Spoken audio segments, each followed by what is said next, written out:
Take a look. Are home against the Texans, at Seattle, then home against the Giants, Redskins, and the Cardinals. That is the schedule. So we will talk about that division, shall we? TJ's back with us, and I need you to answer this question with authority. You can't be on the fence.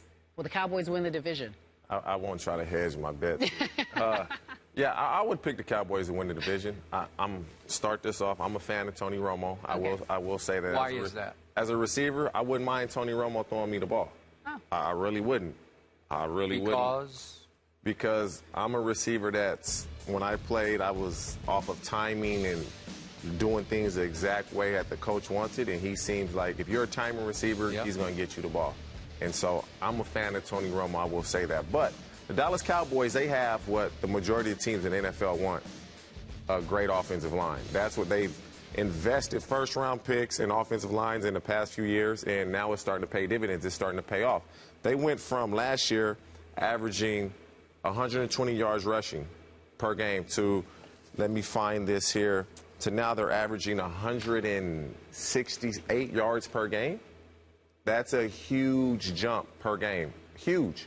And so they're able to run the ball. You know they can throw the ball. They got one of the best tight ends in the game. They got one of the best receivers in Dez Bryant.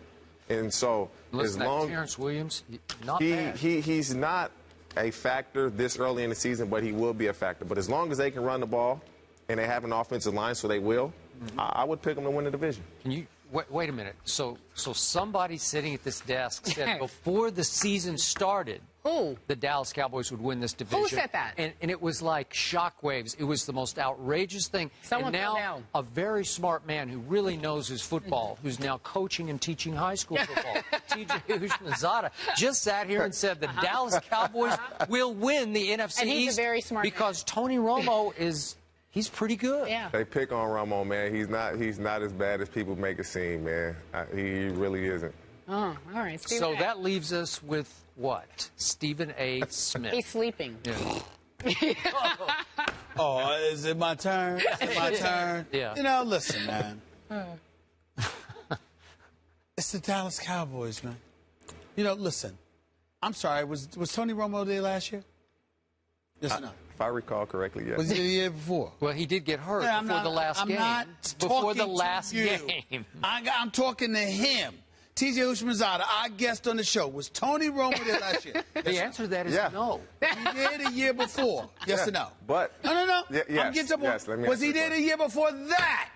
Yes or no? Yes. Was he there the year before that? Yes or no? Yes. 4 straight years the Dallas Cowboys have been out of the playoffs. Last couple of years, was Dez Bryant there? I believe he was. Was Terrence Williams there? I believe he was. Was Jason Witten there? I believe he was. Was DeMarco Murray there? I believe he was. Let me tell you something. I love the offensive line. It's big time. I understand that.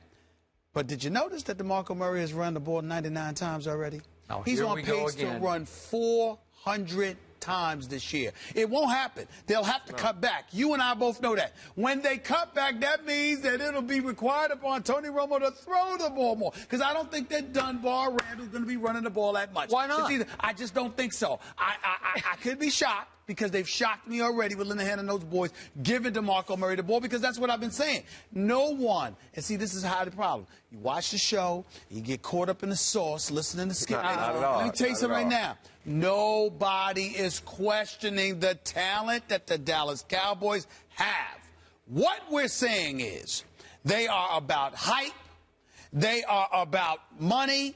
They are about popularity, and at some point in time, it will make them stupid. Not because Linehan's stupid, not because Callahan's stupid, not because Rod Marinelli is stupid on the defensive side of the ball because we know he's not. None of that. It is because Jerry Jones will somehow infiltrate the proceedings. He will get in the way of success. And the accident waiting to happen, that is the Dallas Cowboys, will show up on cue, and they will show you that, you know what, as things change, they always remain the same. Who's our biggest competition? That's the Eagles? Eagles. It's the Eagles, right? Eagles. So the Eagles go from averaging 198 yards per game. They've had problems on the offensive line, no doubt. Or is it that or is it that Deshaun Jackson is no longer there to keep the safety out the box? Excuse me. You can say that. You can say that. I don't believe that. I believe the acquisition of Darren Sproles, coupled with Shady McCoy being what he's capable of being, and I think Macklin being back in the lineup after being gone last year, I think offsets Deshaun Jackson being gone. Darren Sproles, you got to understand football here. Darren Sproles is a running back. When you have a receiver that can blow the top off the coverage on the outside, a safety has to respect that. Whereas Darren Sproles, he's going to come. Do that? Not like Deshaun Jackson can. Well, I'm just saying. I understand that, but can Macklin do that? Yes or no? He can do it, but not like Deshaun Jackson.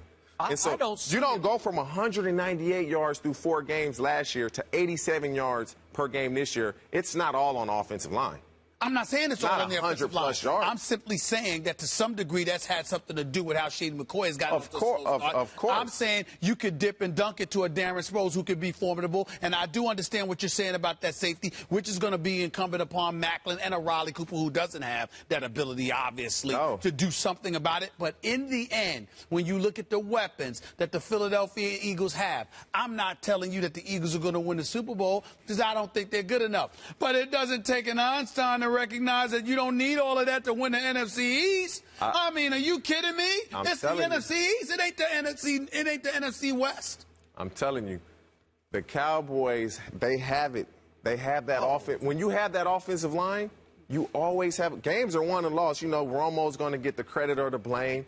But games are won and lost up front. I will tell you right now, he can come and sub for me. He can sub for me, y'all. Yeah, because you don't want the Dallas Cowboys win the NFC East and Cincinnati ends up, and I think Cincinnati's going to end up being formidable. Look, I'm telling you right now, the way he sounds, it might be Cincinnati and Dallas in the Super Bowl. I wouldn't take it that far. I'm telling you right now, I'm not showing up. I'm not showing up. I'm not showing up. So you want a day off? He don't want to deal with you. Super Bowl week. You're not showing up? If the Dallas Cowboys ended up doing something as crazy as going to the Super Bowl, I would ask for an unpaid vacation. I'd take the week off. I'm trying to tell you right now.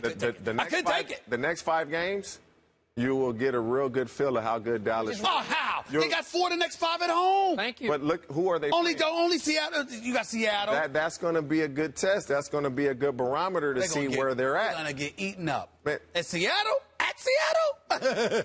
That's going to be fun to watch. That's going to be fun to watch. If you can run the ball, that's the schedule, guys. You have to keep them honest. That will be a good barometer, a good test for them. Okay. The Dallas Cowboys will win 4 of the next 5 games. Now, CJ, I must apologize for the silver-tongued devil that sits across from me because he slickly omitted a key detail about last year. Oh, now he's accusing me of that. Yeah. The Dallas Cowboys last year, as mediocre as they were, what is your thing about they are walking pieces of mediocrity? Yeah, right. Those walking. I'm aware that Tony Romo wasn't there for the last game. He was not there for the last game. The previous 2 years By the way, they went into the last game 5-0 within the NFC East. That's pretty good. Yes. And with the backup quarterback, Kyle Orton, who's now starting quarterback somehow in Buffalo, but with the backup quarterback thrown into the game against Philly in Jerry World, they hung right in there and barely lost the game on a late Kyle Orton interception. So they were in the ballpark of going 6-0 in the division. That's pretty good. You have to accept that those were building blocks because you think Dallas going to go 6-0 this year? I think they got a shot in the division. You know why? Because they match up well with these teams. They match up well with the Eagles. I don't know exactly why, but they went into Philly when Chip Kelly was starting to fly high, fly like an eagle, and they beat them 17-3 in Philly last year. So I look at this one. Philly has to play at Dallas on Thanksgiving. That's a tough test, man, for Philly. Going to win that game. Okay, all right, but then we go to December 14th. That could be a crucial NFC East because it's in Philly, Dallas at Philly. That could be it. Could be for some marbles. Is it bad that we're not even talking about Washington or Giants? No. Is that we bad? should talk about the Giants. They're respectable. Why? Not Washington. Not Washington. You think we should talk about Washington? Who's the Giants quarterback? Eli Manning. Is he better than Tony Romo? I'm sorry. He's got 2 Super Bowl rings. Man, that team. You better look at that team. Look at who's talking. You got the audacity. You're the guy that just finished raving about Andy Dalton. Andy Dalton who hasn't won a playoff game, and you're going to disrespect Eli Manning? Football's the ultimate team game. Oh, really? So how come we can't talk about the Giants? It's ultimate team game. We brought up the Giants. We said we were willing to talk about the Giants. You say who's their quarterback. Now I bring up the quarterback. You say it's a team. Which one is it? Make your argument. How you going to say that? You're going to rave about Dalton and Romo but disrespect Eli Manning? If his last name wasn't Manning, would he still be starting?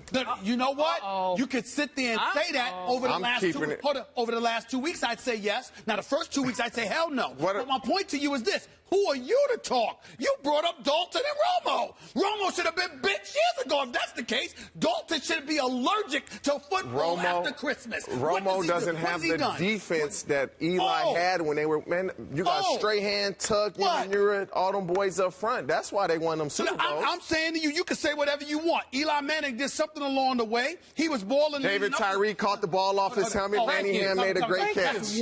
That's all you've shown is that you watch Skip. No, I pay attention to football. That's all you show. Listen, I remember Eli Manning. Did Eli Manning not go into San Francisco and win an NFC Championship game? Did he not be in Atlanta in the postseason en route to it? Did he not go to Green Bay and win there? Does he not have 2 Super Bowl rings? You gonna sit up here next to me on this show and argue with me about Romo and Dalton and then bring up Eli Manning and disrespectful message? What is wrong with you? Now, if you said Peyton, Drew Brees, Aaron Rodgers, Tom Brady, I got you. Those guys are the Mount Rushmore right now. Tony Romo, Dalton. Whoa, hold on. What? Just compare. Wait, are we talking about the same Eli Manning who has led the NFL in interceptions three times? Three times? Case closed. It's over. We're also talking about an Eli Manning that has missed the playoffs for the last 5 years, throwing all those negatives. He's still got 2 Super Bowl rings. What do you have? Dalton and Romo. I mean, I'm right with him. I don't have anything myself. No, I'm talking about you. But I'm saying you got to look at that defensive line that he had when they were winning them Super Bowls. Them boys were getting after the quarterback. Listen, on this show, you don't get to sit there and slip through the. You brought up the Cincinnati Bengals defense, did you not? Yes, sir. It didn't stop you from praising Dalton. You brought up all the stuff, the Dallas Cowboys offensive line. You brought up their improved defense. You brought up their running game, but it didn't stop you from praising Romo. But all of a sudden, I bring up Eli Manning. You want to ignore it. You want to bring up everything else and ignore him. If I'm not mistaken, Eli was drafted in 2004, so this is the 11th season coming up. 2 Super Bowl championships. Okay. Andy Dalton was drafted in 2010? Right. 10. Right. So he has time. No. I'm not saying Andy Dalton's a finish. Hold it. Don't change my argument. You ain't Skip Bayless. Why am I going to call you Skip Houshmandzadeh? Listen up. I'm not trying to sit there and say that. I am not saying that Andy Dalton is a finished product. I am not saying he can't play. I know he can play. I know he's got skills. I know he's got time. I'm telling you that thus far, the brother's allergic to winning in the postseason. Don't give me Romo one playoff. Time out. We got to go to break. Andy Dalton, my red-haired homeboy. I don't know you, but you got to get it done. We're going to break. You can finish your thought. We may finish.